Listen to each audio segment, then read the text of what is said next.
The Black Cat by Edgar Allan Poe. For the most wild yet most homely narrative which I am about to pen, I neither expect nor solicit belief. Mad indeed would I be to expect it, in a case where my very senses reject their own evidence. Yet mad am I not, and very surely do I not dream. But tomorrow I die, and today I would unburden my soul. My immediate purpose is to place before the world, plainly, succinctly, and without comment, a series of mere household events. In their consequences, these events have terrified, have tortured, have destroyed me. Yet I will not attempt to expound them. To me they have presented little but horror. To many they will seem less terrible than baroques. Hereafter, perhaps, some intellect may be found which will reduce my phantasm to the commonplace, some intellect more calm, more logical, and far less excitable than my own, which will perceive in the circumstances I detail with awe nothing more than an ordinary succession of very natural causes and effects. From my infancy I was noted for the docility and humanity of my disposition. My tenderness of heart was even so conspicuous as to make me the jest of my companions. I was especially fond of animals, and was indulged by my parents with a great variety of pets. With these I spent most of my time, and never was so happy as when feeding and caressing them. This peculiarity of character grew with my growth, and in my manhood I derived from it one of my principal sources of pleasure. To those who have cherished an affection for a faithful and sagacious dog, I need hardly be at the trouble of explaining the nature or the intensity of the gratification thus derivable. There is something in the unselfish and self-sacrificing love of a brute, which goes directly to the heart of him who has had frequent occasion to test the paltry friendship and gossamer fidelity of mere man. I married early, and was happy to find in my wife a disposition not uncongenial with my own. Observing my partiality for domestic pets, she lost no opportunity of procuring those of the most agreeable kind. We had birds, goldfish, a fine dog, rabbits, a small monkey, and a cat. This latter was a remarkably large and beautiful animal, entirely black, and sagacious to an astonishing degree. In speaking of his intelligence, my wife, who at heart was not a little tinctured with superstition, made frequent allusion to the ancient popular notion, which regarded all black cats as witches in disguise. Not that she was ever serious upon this point, and I mention the matter at all for no better reason than that it happens just now to be remembered. Pluto, this was the cat's name, was my favorite pet and playmate. I alone fed him, and he attended me wherever I went about the house. It was even with difficulty that I could prevent him from following me through the streets. Our friendship lasted in this manner for several years, during which my general temperament and character, through the instrumentality of the fiend intemperance, had, I blush to confess it, experienced a radical alteration for the worse. I grew day by day more moody, more irritable, more regardless of the feelings of others. I suffered myself to use intemperate language to my wife. At length, I even offered her personal violence. My pets, of course, were made to feel the change in my disposition. I not only neglected but ill-used them. For Pluto, however, I still retained sufficient regard to restrain me from maltreating him, as I made no scruple of maltreating the rabbits, the monkey, or even the dog when, by accident or through affection, they came in my way. But my disease grew upon me, for what disease is like alcohol? And at length even Pluto, who was now becoming old and consequently somewhat peevish, even Pluto began to experience the effects of my ill temper. One night, returning home much intoxicated from one of my haunts about town, I fancied that the cat avoided my presence. I seized him, when in his fright at my violence he inflicted a slight wound upon my hand with his teeth. The fury of a demon instantly possessed me. I knew myself no longer. My original soul seemed at once to take its flight from my body, and a more than fiendish malevolence, gin-nurtured, thrilled every fiber of my frame. I took from my waistcoat pocket a penknife, opened it, grasped the poor beast by the throat, and deliberately cut one of its eyes from the socket. I blush, I burn, I shudder while I pen the damnable atrocity. When reason returned with the morning, when I had slept off the fumes of the night's debauch, I experienced a sentiment half of horror, half of remorse for the crime of which I had been guilty. But it was at best a feeble and equivocal feeling, and the soul remained untouched. I again plunged into excess, and soon drowned in wine all memory of the deed. In the meantime the cat slowly recovered. The socket of the lost eye presented, it is true, a frightful appearance, but he no longer appeared to suffer any pain. He went about the house as usual, but, as might be expected, fled in extreme terror at my approach.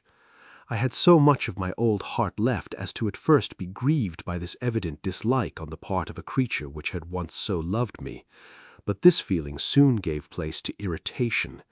And then came, as if to my final and irrevocable overthrow, the spirit of perverseness. Of this spirit philosophy takes no account, yet I am not more sure That my soul lives than I am that perverseness is one of the primitive impulses of the human heart, one of the indivisible primary faculties or sentiments which give direction to the character of man. Who has not, 100 times, found himself committing a vile or stupid action for no other reason than because he knows he should not?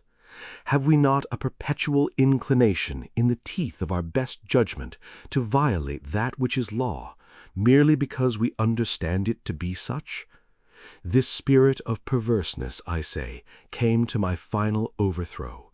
It was this unfathomable longing of the soul to vex itself, to offer violence to its own nature, to do wrong for the wrong's sake only, that urged me to continue and finally to consummate the injury I had inflicted upon the unoffending brute.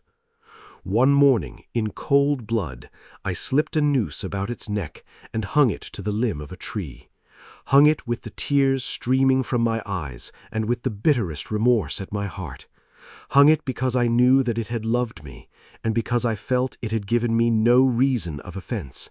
Hung it because I knew that in so doing I was committing a sin, a deadly sin, that would so jeopardize my immortal soul as to place it, if such a thing were possible, even beyond the reach of the infinite mercy of the most merciful and most terrible God.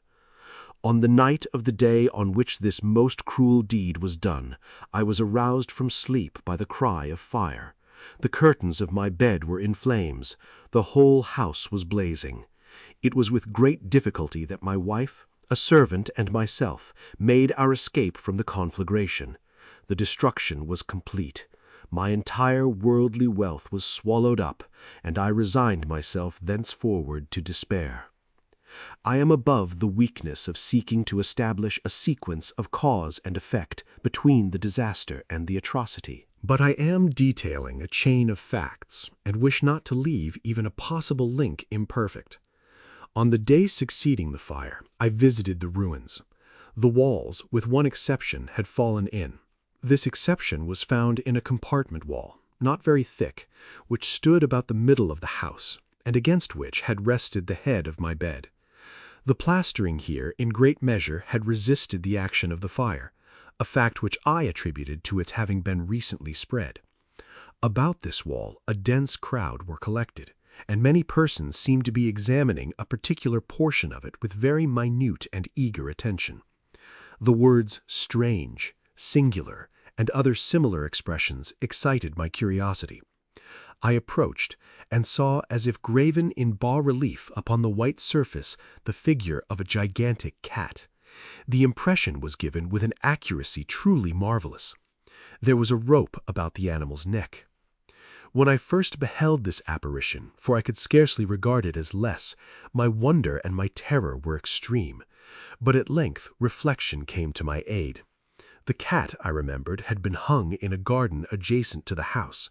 Upon the alarm of fire, this garden had been immediately filled by the crowd, by some one of whom the animal must have been cut from the tree and thrown through an open window into my chamber.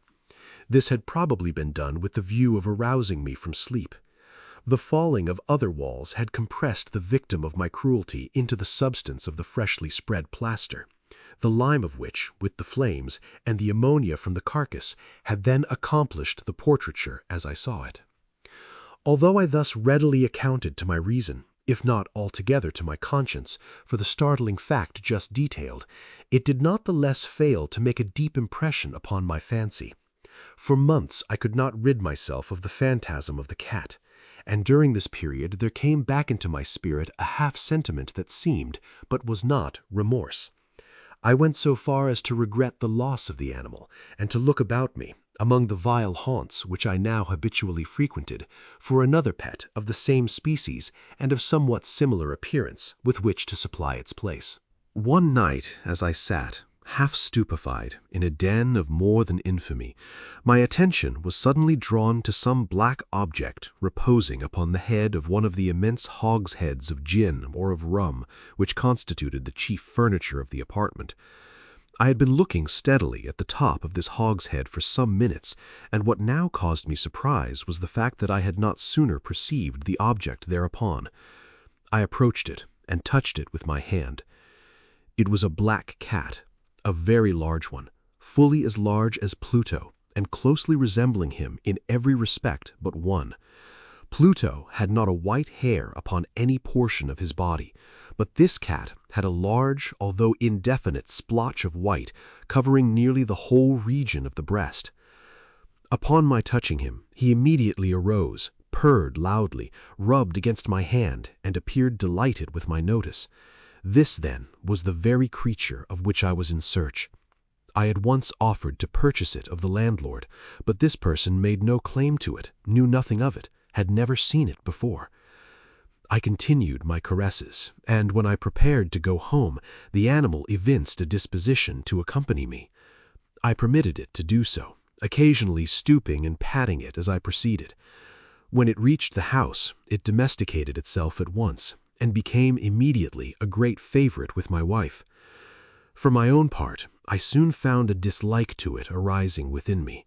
This was just the reverse of what I had anticipated, but I know not how or why it was, its evident fondness for myself rather disgusted and annoyed me. By slow degrees, these feelings of disgust and annoyance rose into the bitterness of hatred. I avoided the creature, a certain sense of shame and the remembrance of my former deed of cruelty preventing me from physically abusing it.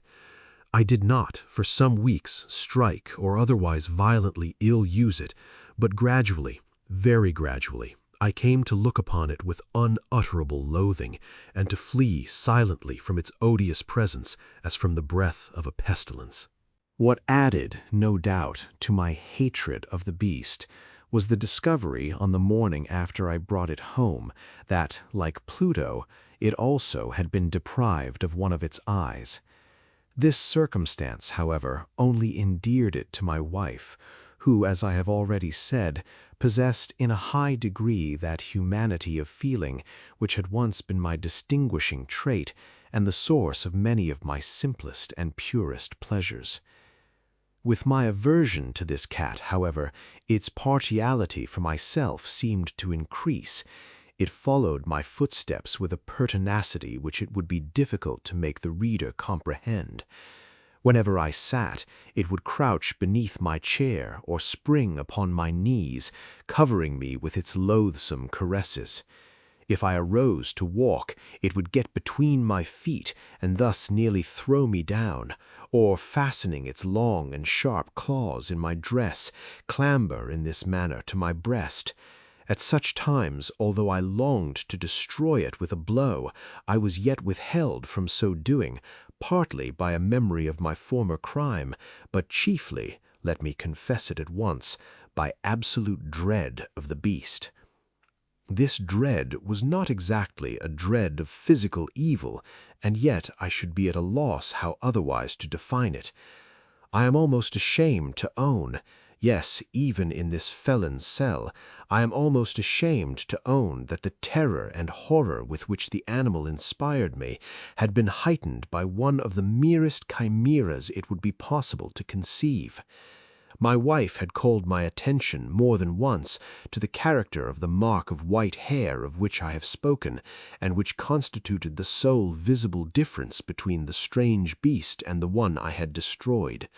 The reader will remember that this mark, although large, had been originally very indefinite, but by slow degrees nearly imperceptible, and which for a long time my reason struggled to reject as fanciful, it had at length assumed a rigorous distinctness of outline. It was now the representation of an object that I shudder to name, and for this above all I loathed and dreaded, and would have rid myself of the monster had I dared. It was now, I say, the image of a hideous, of a ghastly thing, of the gallows. O mournful and terrible engine of horror and of crime, of agony and of death! And now was I indeed wretched beyond the wretchedness of mere humanity, and a brute beast whose fellow I had contemptuously destroyed, a brute beast to work out for me, a man fashioned in the image of the high God, so much of insufferable woe. Alas, neither by day nor by night knew I the blessing of rest any more. During the former, the creature left me no moment alone, and in the latter I started hourly from dreams of unutterable fear, to find the hot breath of the thing upon my face, and its vast weight, an incarnate nightmare that I had no power to shake off, incumbent eternally upon my heart. Beneath the pressure of torments such as these, the feeble remnant of the good within me succumbed. Evil thoughts became my sole intimates, the darkest and most evil of thoughts. The moodiness of my usual temper increased to hatred of all things and of all mankind, while from the sudden, frequent, and ungovernable outbursts of a fury to which I now blindly abandoned myself, my uncomplaining wife, alas, was the most usual and the most patient of sufferers. One day she accompanied me upon some household errand into the cellar of the old building which our poverty compelled us to inhabit. The cat followed me down the steep stairs, and, nearly throwing me headlong, exasperated me to madness. Uplifting an axe and forgetting in my wrath the childish dread which had hitherto stayed my hand, I aimed a blow at the animal, which, of course, would have proved instantly fatal had it descended as I wished, but this blow was arrested by the hand of my wife. Goaded by the interference into a rage more than demoniacal, I withdrew my arm from her grasp and buried the axe in her brain. She fell dead on the spot without a groan. This hideous murder accomplished, I set myself forthwith, and with entire deliberation, to the task of concealing the body. I knew that I could not remove it from the house, either by day or by night, without the risk of being observed by the neighbors. Many projects entered my mind. At one period I thought of cutting the corpse into minute fragments and destroying them by fire. At another, I resolved to dig a grave for it in the floor of the cellar. Again, I deliberated about casting it in the well in the yard, about packing it in a box as if merchandise, with the usual arrangements, and so getting a porter to take it from the house. Finally, I hit upon what I considered a far better expedient than either of these. I determined to wall it up in the cellar, as the monks of the Middle Ages are recorded to have walled up their victims. For a purpose such as this, the cellar was well adapted. Its walls were loosely constructed, and had lately been plastered throughout with a rough plaster, which the dampness of the atmosphere had prevented from hardening. Moreover, in one of the walls was a projection caused by a false chimney or fireplace that had been filled up and made to resemble the rest of the cellar. I made no doubt that I could readily displace the bricks at this point, insert the corpse, and wall the whole up as before, so that no eye could detect anything suspicious. And in this calculation I was not deceived. By means of a crowbar, I easily dislodged the bricks, and having carefully deposited the body against the inner wall, I propped it in that position, while with little trouble I relaid the whole structure as it originally stood.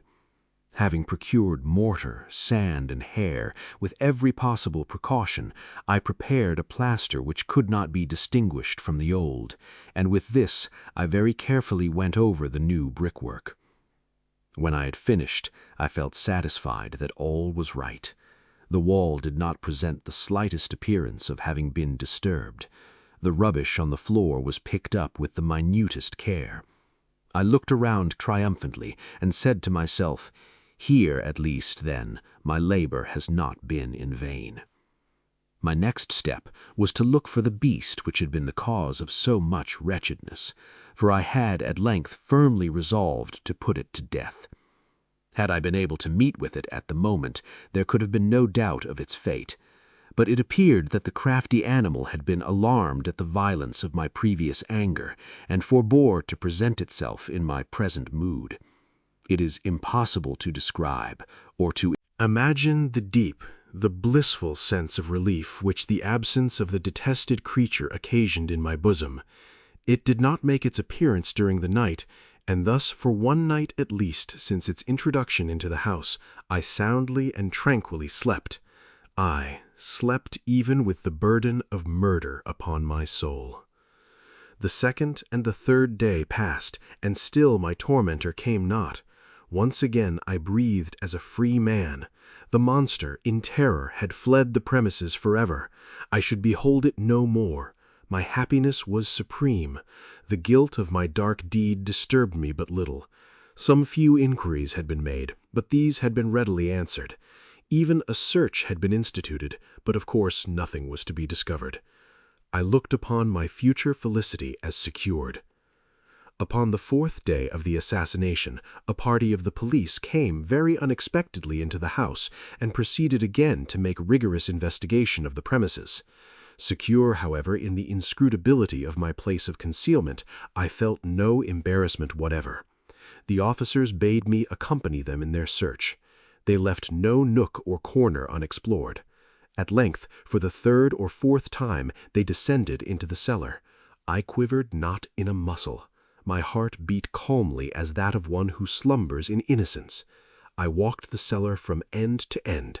I folded my arms upon my bosom and roamed easily to and fro. The police were thoroughly satisfied and prepared to depart. The glee at my heart was too strong to be restrained. I burned to say if but one word by way of triumph, and to render doubly sure their assurance of my guiltlessness. "Gentlemen," I said at last, as the party ascended the steps, "I delight to have allayed your suspicions. I wish you all health and a little more courtesy. By the by, gentlemen, this is a very well-constructed house." In the rabid desire to say something easily, I scarcely knew what I uttered at all. "I may say an excellently well-constructed house. These walls— Are you going, gentlemen? These walls are solidly put together." And here, through the mere frenzy of bravado, I rapped heavily with a cane which I held in my hand upon that very portion of the brickwork behind which stood the corpse of the wife of my bosom. But may God shield and deliver me from the fangs of the arch-fiend. No sooner had the reverberation of my blows sunk into silence than I was answered by a voice from within the tomb, by a cry at first muffled and broken, like the sobbing of a child, and then quickly swelling into one long, loud, and continuous scream, utterly anomalous and inhuman, a howl, a wailing shriek, half of horror and half of triumph, such as might have arisen only out of hell, conjointly from the throats of the damned in their agony and of the demons that exult in the damnation. Of my own thoughts, it is folly to speak. Swooning, I staggered to the opposite wall. For one instant the party upon the stairs remained motionless through extremity of terror and awe. In the next, a dozen stout arms were toiling at the wall. It fell bodily. The corpse, already greatly decayed and clotted with gore, stood erect before the eyes of the spectators. Upon its head, with red extended mouth and solitary eye of fire, sat the hideous beast whose craft had seduced me into murder, and whose informing voice had consigned me to the hangman.